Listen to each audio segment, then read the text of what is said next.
Hello, Gemini. Gemini, we have some interesting energies between the divine masculine and the divine feminine. A little bit of a headstrong energy here, but we also have beautiful outcome towards the end of the month. So stay tuned for more information.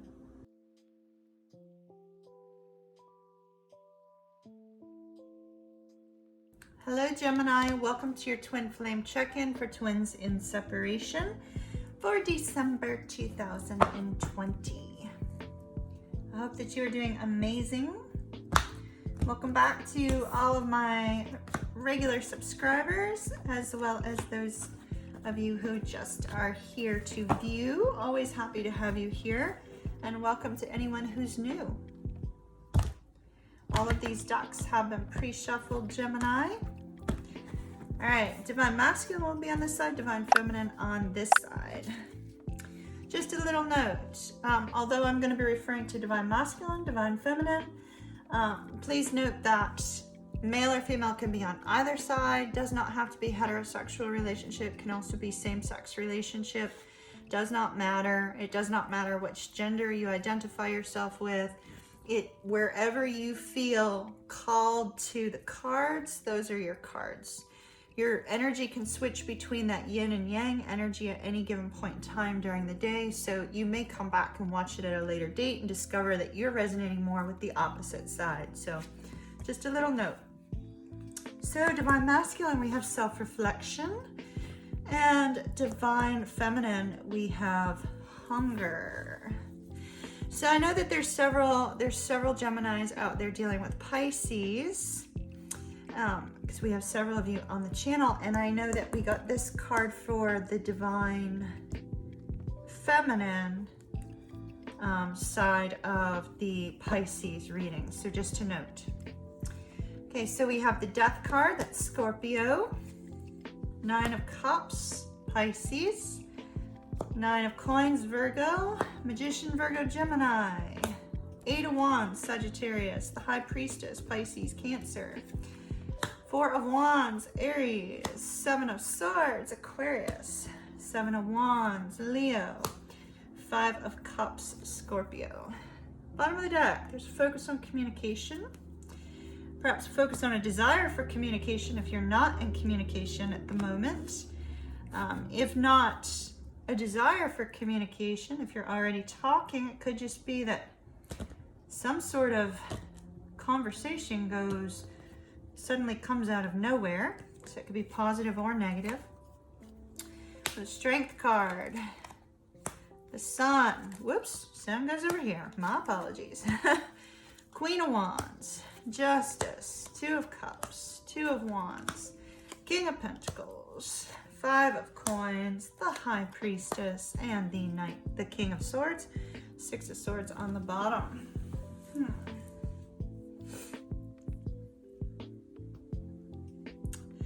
Six of Swords and the Knight of Swords indicates that you may be moving towards a much more peaceful time between the two of you. It's possible that the communication between the two of you is about to shift. It's about to change in a very positive way. All right. So we have Leo, Aries, Pisces, Cancer, Taurus, Aries, Taurus, Leo, Libra, Aries, Aquarius, and Capricorn, Pisces, Cancer. All right, Spirit, which side do you want me to start on? Let's start on self-reflection over here in the divine masculine. So we see a mirror on this particular card. And mirrors are often associated with the twin flame connection, right? So there's a focus on different aspects of yourself if you resonate with the divine masculine. A focus on different aspects of yourself. This woman is in water. The water is coming up to her neck. It's like she's got her head above water. So it's possible that the divine masculine has been feeling very regretful, feeling a lot of remorse for things that have happened in the past. We definitely see that there has been an ending between the two of you, and there's a focus on wanting to let that go, wanting to move past it. There's a strong focus on some sort of past trauma, some sort of past difficulty, and what it means for them moving forward. Now, the divine masculine is sitting in an energy more of desire, more of passionate desire.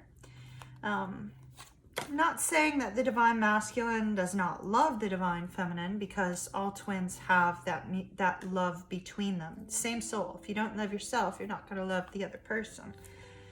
But they're in their heart, they have a desire for freedom right now. They have a desire for success, a desire for independence. It's possible this person may be in a relationship, and if so, they have a desire for their divine feminine. This person could also be very, very focused on the work front. Focus more on work, less on love, less on the connection during the month of December. But yet, with the Queen of Wands, there's a strong energy of passion. There's a strong energy of drive and ambition as well with that Queen of Wands. But they're not as focused on love as the divine feminine is. They have other things going on in their life, other things going on in their mind and in their heart, and they're just not focused on moving or advancing the connection at present. But in their hidden desires, that which they're not showing you, if you're the divine feminine, there's a desire for communication. There's a desire for togetherness. There's a desire to experience the soul connection on an emotional level. So if you're the divine masculine, you may be focused on other things, but their subconscious is saying, hey, I want to connect with my divine feminine. I want that emotional connection with my divine feminine. Because in the emotional connection, it brings balance to these other things in my life, you know? So we see that's happening here. Now over here on the divine feminine side, oh my, divine feminine. 9 of Cups and the Sun. Your divine masculine is your wish, your dream, your hope. It's the frog that turned into a prince or princess and showed up on your doorstep.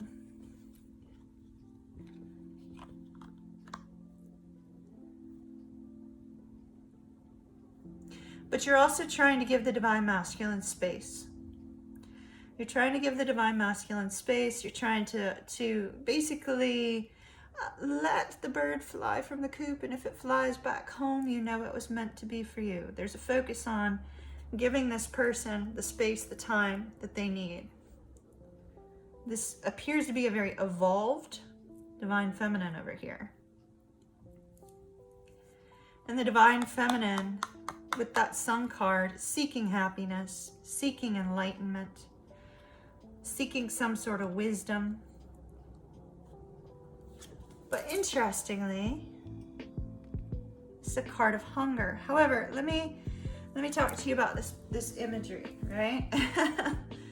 So for me personally, it's bringing up the remembrance of my tattoo. And so although the card says hunger, I feel that what's happening over here on the divine feminine side is more related to the meaning I'm about to give you, less of the verbiage on the card, right?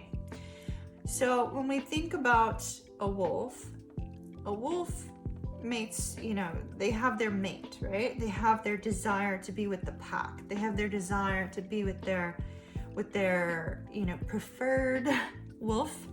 And so we often think of them as mating for life. That's not actually accurate, but they are often spoken of in that way.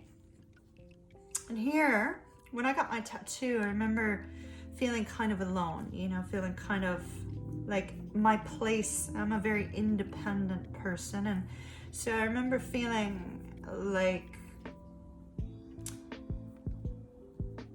you know, that tattoo was kind of like me sending off into the universe the energy of, you know, where is my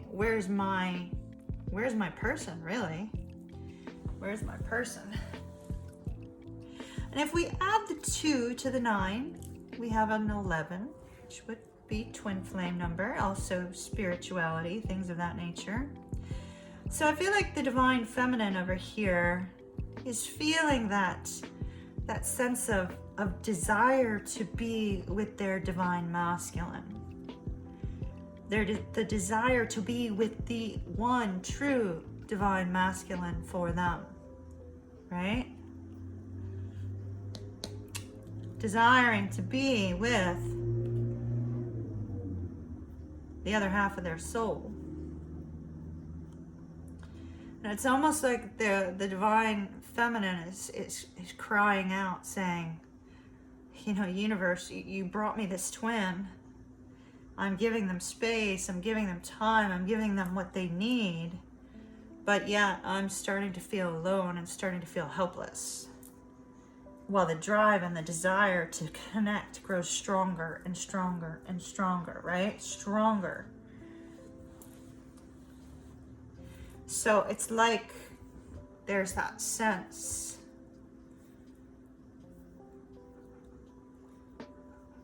that the divine feminine really wants to have the divine masculine be a strong part of their life. Now, on a heart level, the divine feminine feels that they are ready for this love, they are ready for this connection, and that they have put good out into the world, and it's time for good to be coming back to them. It's almost like a tempting of the universe to say, look, I've done all this work, I've done everything I need to do, where is my reward?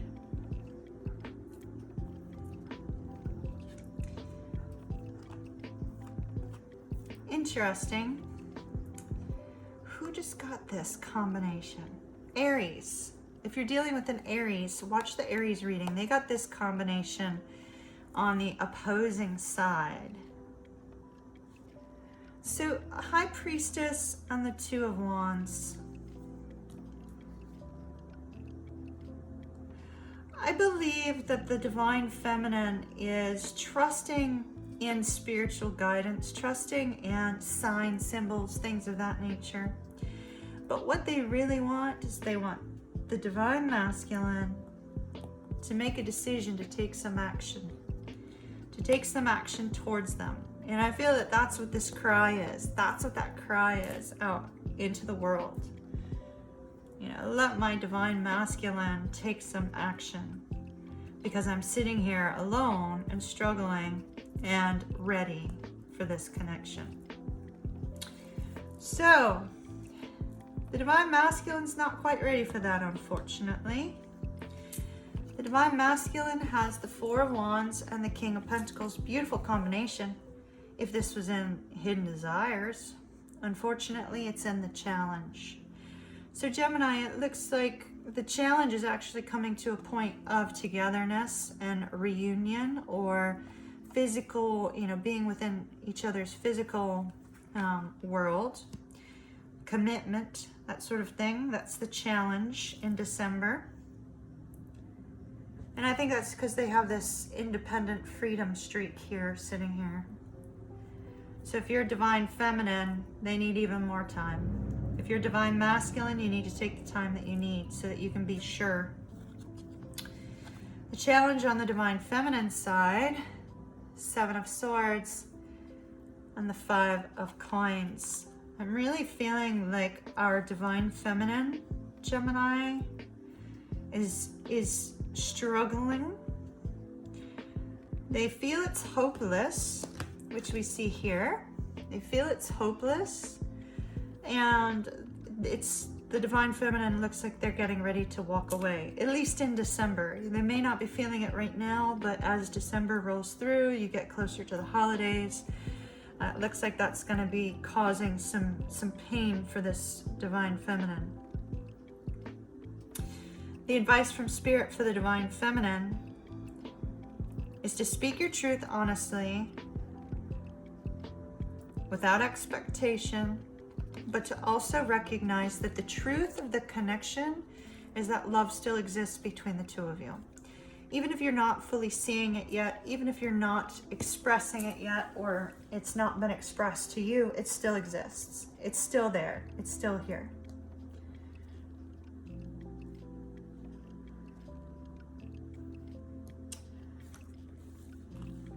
The advice to the Divine Masculine with the Seven of Wands and the High Priestess is to pay attention to the signs and the symbols, because they're telling you not to let go of this person. They're telling you not to let this person let go of you.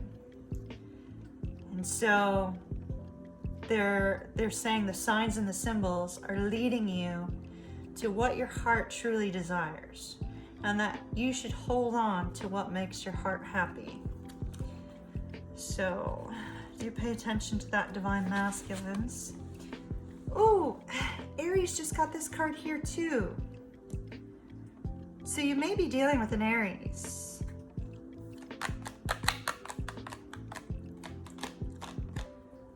Protection, the Page of Cups, and the Page of Pentacles. All right, so as you lead into the end of the month, we have this feeling of vulnerability from both sides. A feeling of vulnerability that Spirit is saying, hey, it's okay. You're protected. It's okay to take a baby step towards one another. It's okay to reach out and just kind of move slowly. Moving slowly is fine in this connection. It's also okay to express yourself. It's okay to apologize. It's okay to express how you're feeling. Do so once again without expectation, but know that no matter what you're going through right now, you are protected. For the Divine Feminine that's feeling alone, feeling a sense of inner angst, you're protected. For the Divine Masculine that's going through a period of self-reflection, you are protected. The union is protected. All twin flame unions are protected. Spirit has your back, Gemini. It looks like there's going to be some communication towards the end of the month, which is going to be lovely. Maybe an invitation out on a date, but I would expect it just to be kind of a, hey, Merry Christmas sort of thing, you know, Happy Hanukkah, whatever holidays you're celebrating towards the end of the year, Yule, whatever the case may be. There may be some, you know, minor exchange of communication between the two of you that helps you to recognize that the connection is still intact, despite the fact that it feels like it's not. All right, Gemini, that's what I have for you. Much love and light to you, and I shall see you again soon. Be sure to hit that subscribe button. Subscribing allows me to connect to your energy for future readings, and I love to be able to connect with you energetically, so don't forget to hit that button. Also, please share these with your friends and family. You never know who might be in need of the message that you just heard. Have an absolutely beautiful day. Thumbs up.